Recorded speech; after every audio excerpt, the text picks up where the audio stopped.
In the past week, County Commission President and Congressional candidate Terry Baker and Commissioner Woody Spong have gained statewide media attention, and not the good kind, with their recent comments. Were these gaffes, poor judgment, or just plain stupid? Bob, what say you? Well, in Terry's defense, I'll tell you, the president of the county commissioners, what he meant by his statement was that he wanted to take those folks out to lunch. That's what he So when meant. he said if he was in a Take 'em foxhole out. with them, he would take them out first. Take them out He meant to lunch take them out to first. lunch. Right, and Okay. then they could talk about what they were going to do in the foxhole later, but, take them out to lunch. Okay. That's what I think. I have a difficult time buying that. You Matt. think?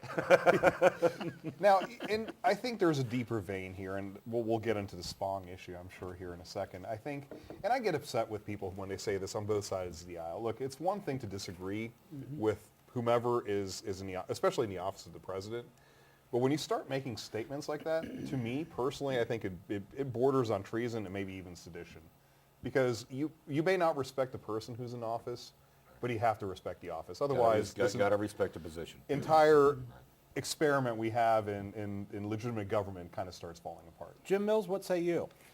I think it was a gas, and I think that it was just spur of the moment. And he's up there in front of talking at his first debate, and I think it was just finding words, and all of a sudden he just said that, and He turned his filter off. He turned his Johnson filter said. off, Yeah, and okay. or that he thought, well, this is what the American people are really looking at because they're tired of the administration. But I think he should have chosen his words a little more wisely on that. So as of the third quarter of last year, the last reporting cycle, Terry Baker had $3,378 in his campaign coffers, as compared to John Delaney, who had $308,861, and second place is Amy Hober with $147,173. So if there is a correlation between money and politics, he may not have much of a chance anyway. But Bob, are these gaffes, are the things that come out of his mouth hurting his chances to win the congressional race? Keep in mind, I don't think they helped his chances. Okay, put it that way. But the problem is that Terry is and it's not a problem. I mean, Terry is a conservative Republican in a conservative county. Okay, that's good that he's a Republican in a conservative county, but he's a Republican in a conservative county. And sixth district is not so conservative anymore. Right, and I don't think that he'll win the primary. I don't think it's going to be him. And John Delaney, either fortunate or unfortunately, everybody likes. I mean, he has shown interest in Western Maryland. He comes up and he talks a good game. I haven't seen any results from that yet, but he does talk a good game. He talks about I-81 and widening and all those kind of things that we want to hear about, but we'll have to see what happens from there. So. Well, and I think in all fairness, a lot of those, ultimately those appropriations occur on the state level, and I think one thing that's proving to be a trifecta of benefit for us out here is the fact that we have a governor who finally has noticed the fact that we exist, which is a good thing. We have a congressional delegation, and they may be on different sides of the aisle, but a congressional delegation that seems to have noticed that we exist. Right. And hopefully that's going to lead to some of these funds actually being spent out here as well. So, Can we tell Barbara Mikulski we exist out here too? well, she's gone after this term anyway. This is her She's last term. retiring. I understand. I mean, she could. I thought Delaney was going after her seat. I was surprised that he didn't, quite frankly. But so tell me this, panel. What do these comments say about Washington County, if anything? I don't think the comments hurt him here. Maybe in Montgomery County, but I don't think that those comments hurt him because a lot of people are just tired of what's going on with the administration in Washington.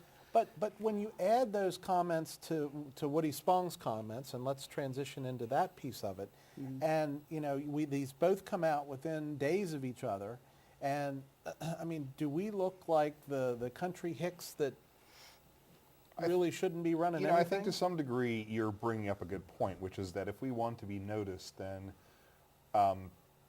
we should probably present a better face. We should not be noticed for that. Well, and at the end of the day, look, ultimately we all have freedom of speech, right? So this is not this is not a criminal act or anything like that. It's a matter of judgment. And ultimately, when you're presenting yourself to a certain audience, and a national audience, or at least a broader statewide audience, you should censor yourself to some degree. And we all have seen plenty of political careers that have been brought to a grinding halt because somebody says something really, really stupid.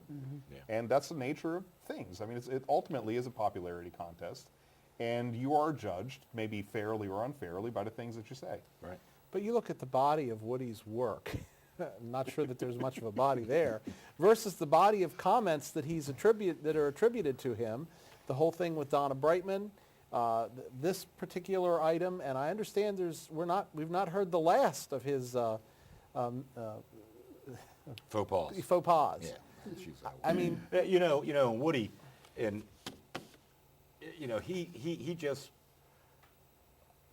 I mean, he's got to understand, and I know that he was a school teacher for many years, was a principal. So I mean, he understands, that there are consequences to actions. Right. I mean, because he dealt some of those consequences out, I'm sure, over his career. But you've got to be. I mean, listen. People try to post things on my Facebook page, okay, but I have to accept them. Okay, they just don't automatically show up. right. And I do the same thing. Right. I've shared things, political funny things like that. I don't share racist or sexist or vulgar posts that people want me to see or whatever.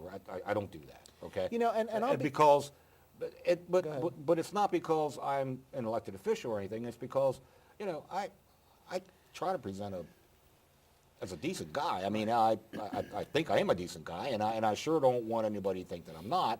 And I'm not going to put anything on my Facebook page that would say that I'm not a decent guy. Right.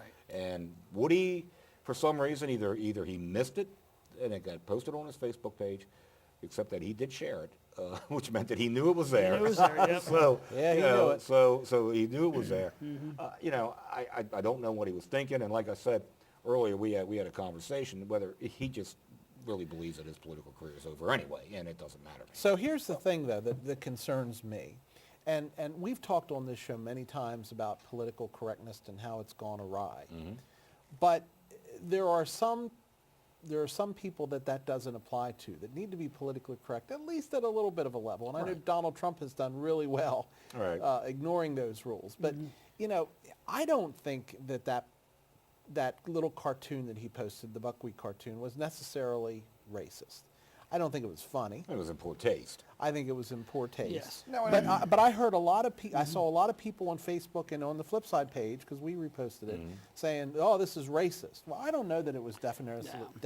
No, and I think it is a matter of perception to some degree, and I think you're bringing up a bigger point, which is we, at some point or another, should allow public officials to actually be able to express themselves. So I wouldn't necessarily, just because somebody posts something on Facebook, and I agree with you 100%, Bob. I think you should go through with a fairly fine-tooth comb, especially if you're running for public office, because perception oftentimes becomes reality. But by the same token, we have to accept what's more important is how somebody acts as a public official versus what they think. Right. We have certainly, throughout the course of our history, have had some raging racists as politicians. Yes, we have. But they didn't necessarily act that way, or they acted in terms of what society would accept at those points. We can't dictate what somebody thinks inside their own head. And I think social media, to a large degree, is a reflection of that personal space. So it's become a lot more blurred. So I think, somebody like Woody saying something in a public forum or doing a council meeting or a committee meeting is something different versus what he may have posted on his Facebook page. And I'm sort of agreeing with what you said in terms of, yes, it was in poor taste, but should it really be judged that harshly? Perhaps not. So, Well, I think you add up the problems. Yeah. And And that's that- what, Right, and and the that's sum where I'm total at is more next. than what people can take, right. The eyes are looking upon him anyways, and now he has Senator Serafini and Senator Edwards not backing him up on his nomination for However, there was a opinion piece, a letter to the editor in the paper where Neil Parrott pointed his appointment out as a good thing done by the Republican Central Committee. So, you know, Well, he's no Bill Weibel. Well, I think at this point, I think we can all agree that he's very well acquainted with the taste of shoe leather, if nothing else. I'm sure he is. Well, Yes, he is. If you're going I'm to run sure he for is. politics or elected office, and Bob knows, you got to have filters on. And even your Facebook page, you got to have filters. You know, because everybody's going to be looking at you. And right now, Sprong, everybody's looking at Sprong. Just because And they're just waiting for him to mess up they're the waiting next for time. him to mess up. Yeah. So, Oh, there's definitely eyes on him. So. Yeah, well, you know, I feel bad for the guy. I really do. From what I hear, he's a very nice guy. I don't know him personally. He doesn't return my phone calls, but that's another story. But it's a shame that I think his heart was probably in the right place, but you can't be dumb, man.